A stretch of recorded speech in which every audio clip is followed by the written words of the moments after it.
Bonjour les premiers STMG, alors aujourd'hui on corrige les exercices 215 à 116 et c'est résoudre une équation du type x puissance 3 égale c. Alors avant de commencer à faire ça, on va rappeler un petit peu la propriété du cours. Donc je vais commencer assez simple avec un x puissance 2 égale 4 par exemple. Ça vous savez ça.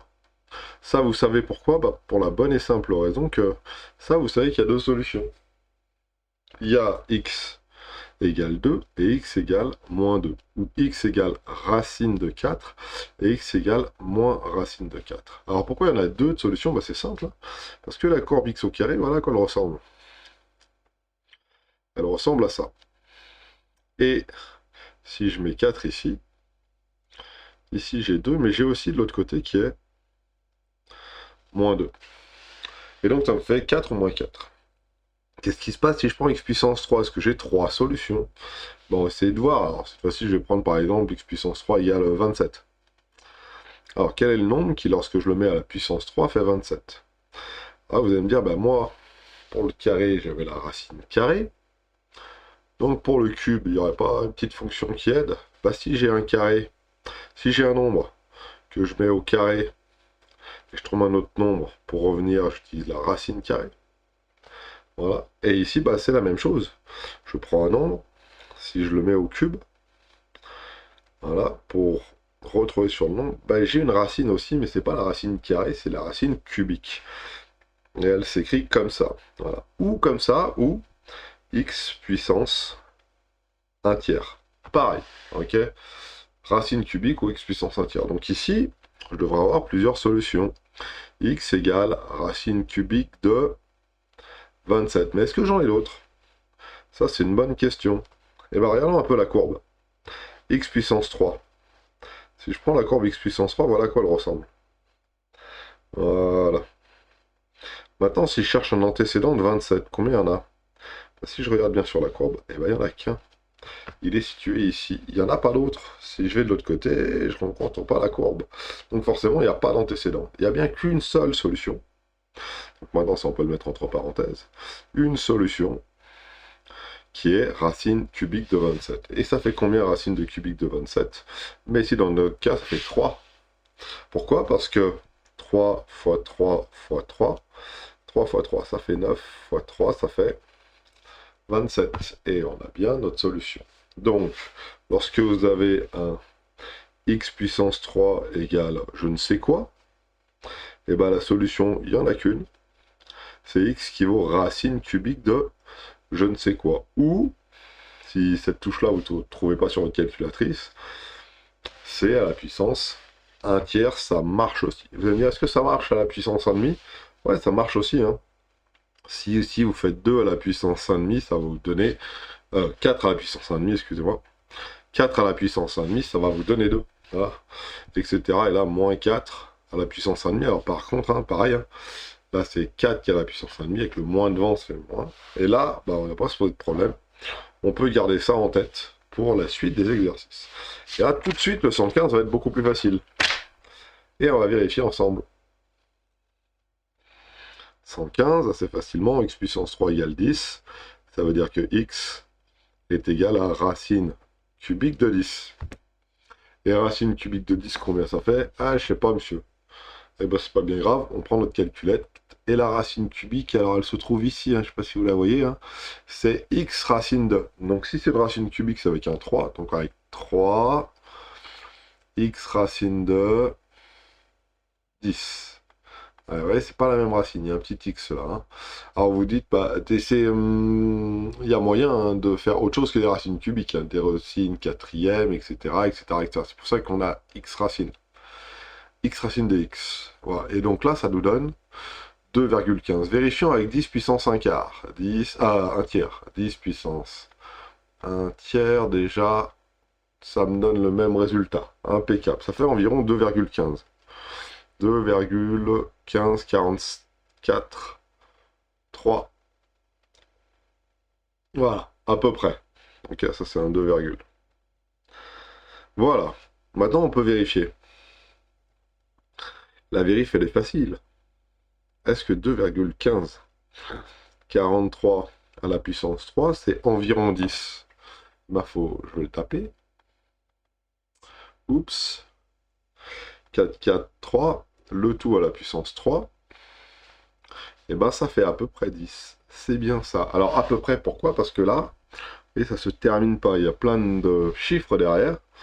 Et ça ne s'arrête jamais. Et ici, pareil, vu que j'ai arrondi, je peux pas taper une infinité de chiffres, et ben ça va être à peu près 10. Voilà comment on fait pour le 115.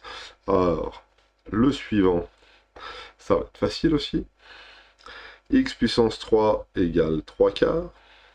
Ce qui veut dire que X est égal à la puissance cubique de 3 quarts. Et la puissance cubique de 3 quarts, ça fait quasiment 1, il me semble, non? Je ne sais plus.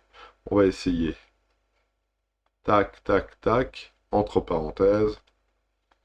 3 quarts. Et ça nous fait 0,98. 0,9856. Blablabla. Bla, bla, bla. On peut toujours vérifier si on ne s'est pas trompé. La réponse qu'on vient de trouver à la puissance 3, ça doit faire 3 quarts. Et 3 quarts, c'est bien 0,75. Donc voilà pour nos deux premiers résultats pour du 115. Facile. Le premier résultat, c'est ça. Le deuxième résultat, c'est ça. Voilà.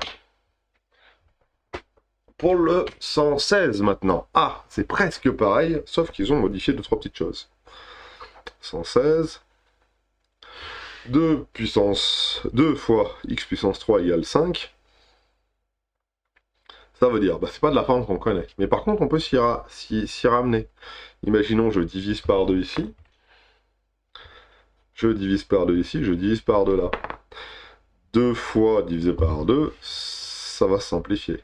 Donc ça nous donne 5 à la puissance 2. Et là, c'est un cas que je connais. Ça fait x qui vaut racine cubique de 5 demi. Et racine cubique de 5 demi, alors je vais le faire comme ça, regardez, 5. Ah, excusez-moi. 5 demi, je l'écris avec la petite barre de fraction, c'est la même chose. Hein. Ça et une division, c'est la même chose. À la puissance 1 tiers, je peux même l'écrire avec ça si je veux. Tac, tac, tac. Et là, ça va me donner 1,35 environ. 35,7. Voilà. 35,72. Très bien. Impeccable. Ça, c'était le 16A. Donc, oui, pas grand-chose de difficile. Hein. Le 16B, ça va être le même principe, il me semble. Le 16B, c'est x puissance 3, encore plus simple, égale 64. Alors, pas facile du tout cette histoire. Hein. Ça fait x à la puissance x qui vaut racine cubique de 64. Alors j'essaie de le faire de tête là, mais j'y arrive pas. Pourquoi? Parce que si je fais 4 fois 4, si je prends 4 fois 4 fois 4, ça fait 4 fois 4, 16. 16 fois 4, ça fait... Ah si, ça fait 64, ça. C'est ça, hein, 16 fois 2. 32 fois 2, 64. Donc à mon avis, ça doit faire 4. Alors on va vérifier. Mais il me semble que je ne me suis pas trompé. Alors racine cubique, tac, tac, tac, tac, tac. N'importe quoi. Tac, tac, tac, tac, tac. J'ai cliqué à côté. Ça fait bien 4, parce que 4 puissance 3 égale 64. Voilà pour ces exercices 115, 116. Maintenant, passons au plus difficile, il me semble, qui est le 117. Hop là, solution du B. Et le 117.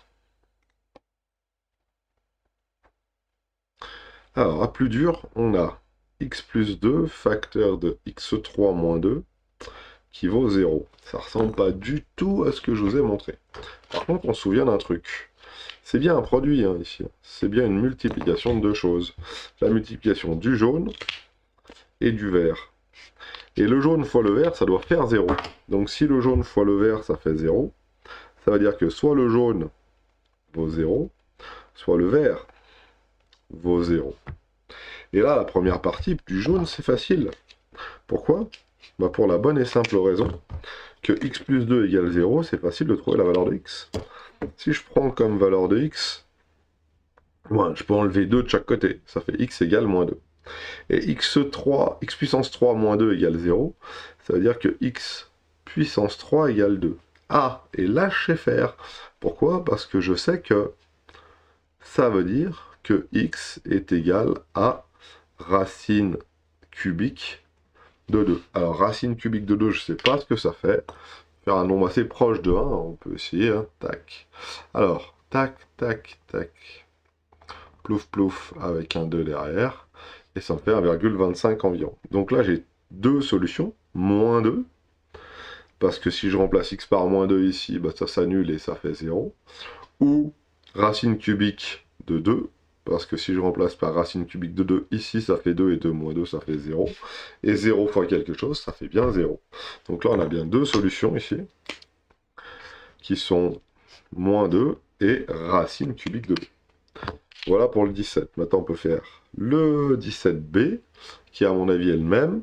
Et là on a x puissance 3 moins 1, facteur de 2x plus 7 qui vaut 0. Alors pareil, le premier il est jaune, le deuxième il est vert. C'est le produit du jaune fois le vert, et le jaune fois le vert qui vaut 0. Attention, il faut que ça soit égal à 0. Hein. Le jaune fois le vert qui vaut 0, ça nous donne x puissance 3 moins 1 qui vaut 0. 2x moins 7, 2x plus 7 qui vaut 0. Et ça donne donc deux solutions. Première solution, x puissance 3 égale 1. Hein, on ajoute 1 à gauche et on ajoute 1 à droite. On fait passer le moins 1 de l'autre côté, ou on se débrouille comme on veut. Mais je préfère qu'on dise, bah, j'ajoute 1 ici et j'ajoute 1 là.